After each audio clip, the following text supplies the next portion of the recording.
Para nós falarmos do 5 de setembro de 1850, se faz necessário repensar um pouco um traçado histórico que antecede até mais de um século, que é quando, em 1750, exatamente, um século, é assinado o Tratado de Madrid, que passa parte da Amazônia, essa parte que abrange a área do Amazonas, passa a ser brasileiro, passa a ser do Estado português.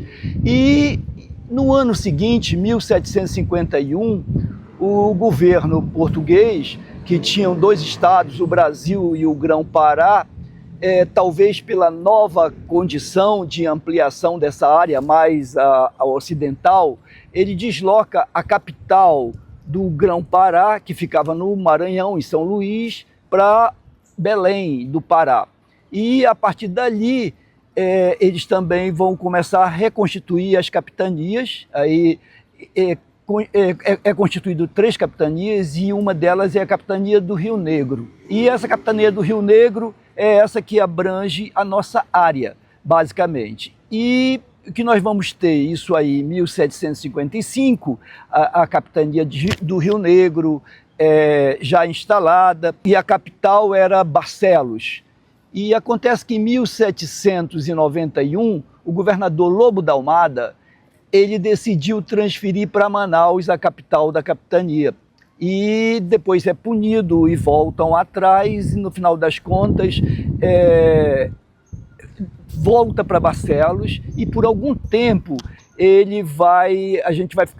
essa região vai ficar meio desprezada. Em 1755, quando é criada uma carta régia, é que eles criam a capitania do Rio Negro e tentam fazer uma lusitanização dessa região amazônica que estava muito desprezada, muito sob o controle daquele pensamento jesuíta, com um predomínio da fala era o Nhangatu, uma língua geral que os portugueses não dominavam completamente, somente os jesuítas. Então, o governo português, com uma nova política, a partir de Pombal, resolve lusitanizar essa região, exigindo que as pessoas falassem português, escrevessem e comunicassem em português.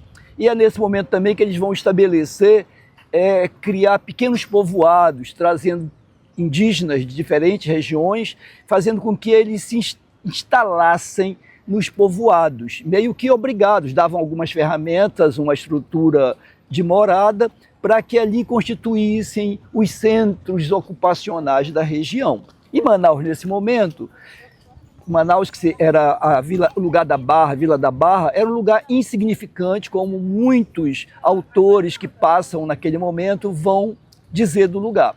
E o primeiro a ver perspectiva de crescimento e da localização é o Lobo da Almada. É ele que vai, sem pedir autorização ao Grão-Pará, deslocar a capital para Manaus. Mas ele é punido e a coisa fica abandonada por um tempo.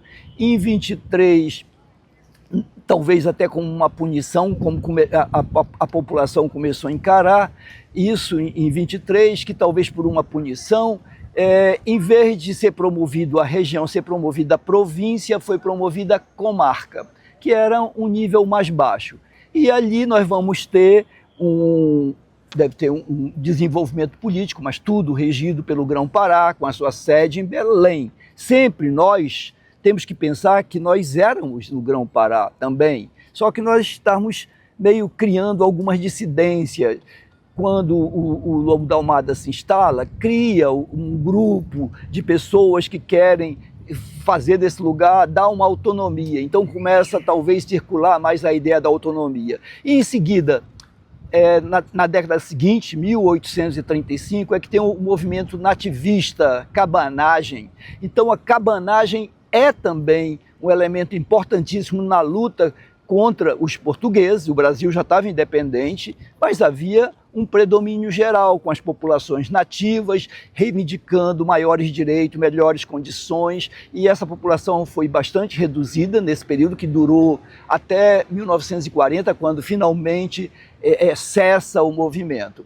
E Lentamente a região ficou muito prejudicada economicamente, porque teve sua população reduzida e não tinha uma economia consistente. Era dependente do controle geral do Grão-Pará. E o que nós vamos ter, por um acordo, alguns ajustes com alguns personagens que estavam trabalhando por essa província, como o próprio João Batista de Figueiredo Aranha, que vai ser o nosso primeiro presidente lá em Belém. A família dele é daqui do Amazonas, ele é filho do primeiro poeta, que é de Barcelos, mas nasceu e foi criado lá. Então, a partir de uma negociação é que nós vamos ter a elevação do lugar à categoria de província em 5 de setembro de 1850. Acontece que isso é só uma data, sem qualquer mudança, sem qualquer modificação em aspecto político, social, econômico, qualquer coisa.